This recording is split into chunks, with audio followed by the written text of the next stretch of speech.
Kung bago ka lang sa channel na to at isa kang true-blooded Aldab Nation na nagmamahal po kila Maine Mendoza at Alden Richards, tama po ang channel na pinuntahan mo, kaya consider na kitang bagong subscriber. Madaling araw pa lang, getting ready na sina Alden Richards at Barbie Fortesa kasama ang ilan nilang friends tulad ni na It's Showtime host Kim Chu para sumali sa isang fun run ngayong araw. In the past days, tila nahihilig si Alden sa pagtakbo. Actually, marami naman talagang sports na pwedeng makatulong sa ating kalusugan. Pero I think isa yung pinaka-available at pinaka-madaling gawin is really yung pagtakbo. For My Love Will Make You Disappear for Kim and Pao, syempre our beloved teammates sa Medcon. And ayoko na magsalita ng mahaba, pagod na pagod ako today guys. Anyway, please welcome, of course, the stars of My Love Will Make You Disappear, Kim Chu and Paula Molina! Let's go! Welcome back, mga kaaldab. Ito na naman po ang inyong lingkod, si Mr. Destiny. At syempre, panibagong update na naman po ang ibabato natin sa social media. Mga update na kung saan nga po makikita nyo naman po, mapapanood nyo kung ano nga po ba naganap ngayon sa Instagram, sa Twitter, at syempre sa Facebook. Ito yung kagandahan nyo po sa channel ni Mr. Destiny. Lahat po ng mga bali-balita po na updated po kayo, dito lang po kayo pupunta sa channel ni Mr. Destiny. Di po ba 101% naman po tayo updated. Bagamat uulitin ko, maraming fandom ang nagagalit din sa akin dahil nga po ina-update ko pa rin si Congressman Arjo. Alam nyo naman po, sinasabi ko sa inyo, pero naman po tayo kung ano po yung lumalabas sa social media, binibigay ko rin po sa inyo para hindi po sila makagawa ng ganito.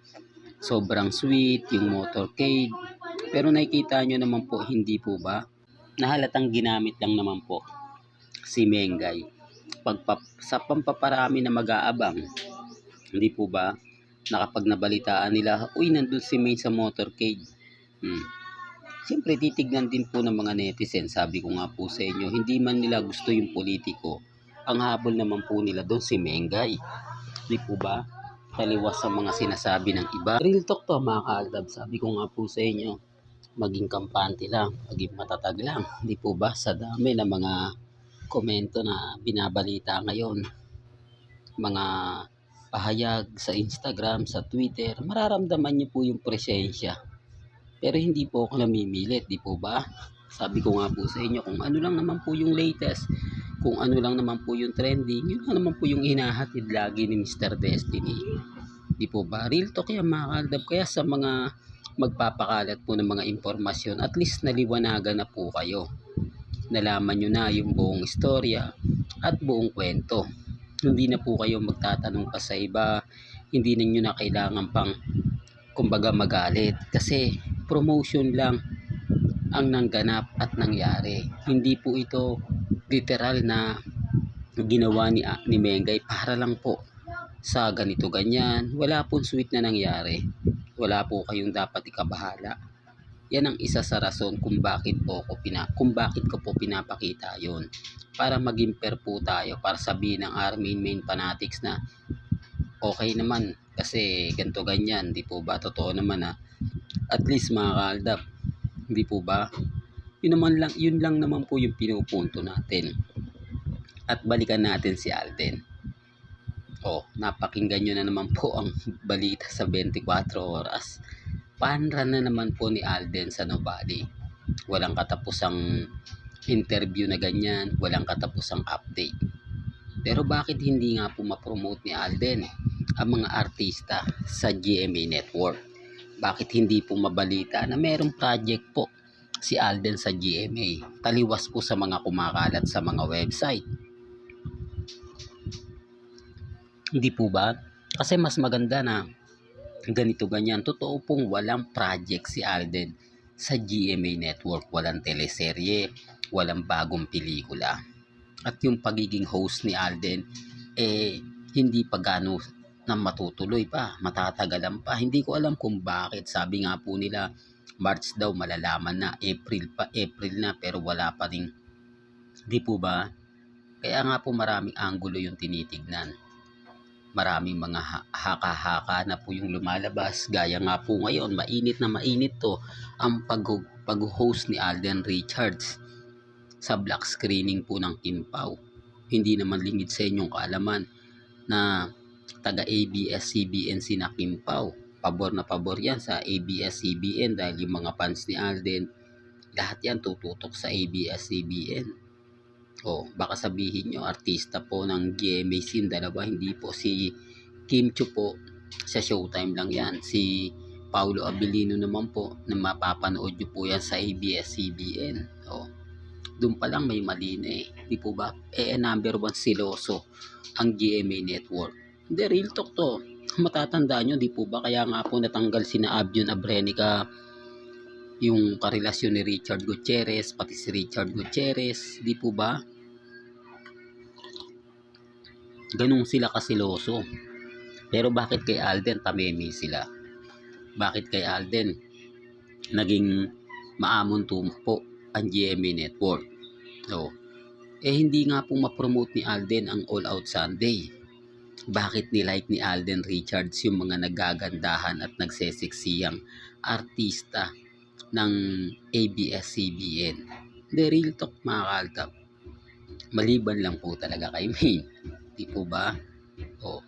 At yung kumakalat po na post ni Charo Santos at ni Maine Polkerson. Marami pong kwento ang lumalabas ngayon. Siyempre, hindi natin masasabing totoo yan. Hindi rin natin masasabing, di po ba, na fake news yun. Kasi nga po, may mga photos, may mga reaksyon na iba, hindi nagkakaroon na ng meeting. Tapos kay Dr. Vicky Bello, nagkaroon pa ng issue yung nilabas na video ni Vice Ganda na gusto niya makakatrabaho si Maine Polkerson. Marami na pong haka-haka ang lumalabas. Marami na pong kwento ang kumakalat ngayon. Kaya nga po yung isa sa rason at kagandahan nyo sa channel ni Mr. Destiny, updated na updated po kayo. Gaya po ngayon. Di po ba? Yung mga nababalitaan nyo, yung mga nagaganap, nangyayari, katulad nga po ng weekend. Lahat naman po yan, mga kaaldab. Dito lang po sa channel ni Mr. Destiny. Sabi ko nga po sa inyo, kung gusto nyo lang naman po ng mga latest, kung gusto nyo lang naman po ng mga trending about kina Alden at kay Maine, abay dito lang po kayo sa channel niya o sa channel ni Mr. Destiny. Kasi lahat naman po yan na pag-uusapan natin. Lahat naman po yung mga bagay-bagay gaya po kay Julia Barreto, di po ba? Halatang taktika po ng Viva Films. Tinitignan nila kung magle-link nga po si Alden at Julia, kung maaga yung pelikula ng dalawa, kung babango nga po ba dahil nagkaroon nga po ng panran sa Nubali, kasama nga po sina Barbie Fortesa, sila Julia Barreto, at pinormote naman po ng 24 oras si Barbie Fortesa. Kaya nga po yung iba-iba na anong mga sinasabi po nila. Di po ba? Sa bagay, lumang taktika na po yan. Pero epektibo naman po. Di po ba? Kasi, kumbaga, nag-click po yung Hello Love Again eh. Di po ba? Na hindi natin ine-expect. At never po. At wala po talaga nag-e-expect na magkakatotoo yung pelikula. Kasi inabando na yan ni Alden eh. Pero nang dahil sa hype po, o nang dahil po sa mga netizen, at sa social media, at sa mga nagpa-hype, abay, nag-trending. Na sinamantala naman po nila Direk Cathy Molina, agad-agad pinuntahan si Richard Polkerson habang mainit pa. Saan ka na mga makakita? Showing na lang po yung pelikula ni na Alden Richards at ni Heaven Paralejo. Na-stranded pa. Kumbaga, papunta ng Maynila, inabutan pa ng bagyo. Na-stranded. Hindi, totoo naman po, mga kaaldab eh. Dapat po talaga mauna yung out of order. Huli po yung Hello Love Again. Kaya lang ABS-CBN yan eh. Di po ba? GMA Network yan. Nag-combine yung dalawa. Siyempre, sino yung malakas? Ano lang naman po yung Viva Films. Di po ba? Hindi yan katulad ng dati na maraming pelikulang ginagawa. Ngayon, mahina na nga po talaga yung Viva Films. Di po ba kaya nga po nag-collaboration na lang sila ni Alden para talagang magamit yung mga artista nila. Hindi po ba? The real talk to mga kaaldab. Para lang po malinaw. Para lang po sa mga taong dumadaan at bumibisita. Hindi po ba? Ulitin ko, wala pong pilitan sa channel ni Mr. Destiny. May kanya-kanya tayong pananaw. May kanya-kanya tayong opinion. Depende na lang po yan sa inyo kung ano paniniwalaan po ninyo. Basta sa akin, ang importante lang naman po ay maging updated po kayo pagdating po sa social media. Well, hanggang dito na lang po ang ating latest updates. Kaya kung gusto nyo pa po ng pinaka-latest at sariwang update, abay tumutok lang po kayo dito po sa channel ni Mr. Destiny para updated po kayo sa mga bago at sa mga latest na i-upload po natin maya-maya lang. Hanggang sa muli, salamat po sa panonood at pakikinig.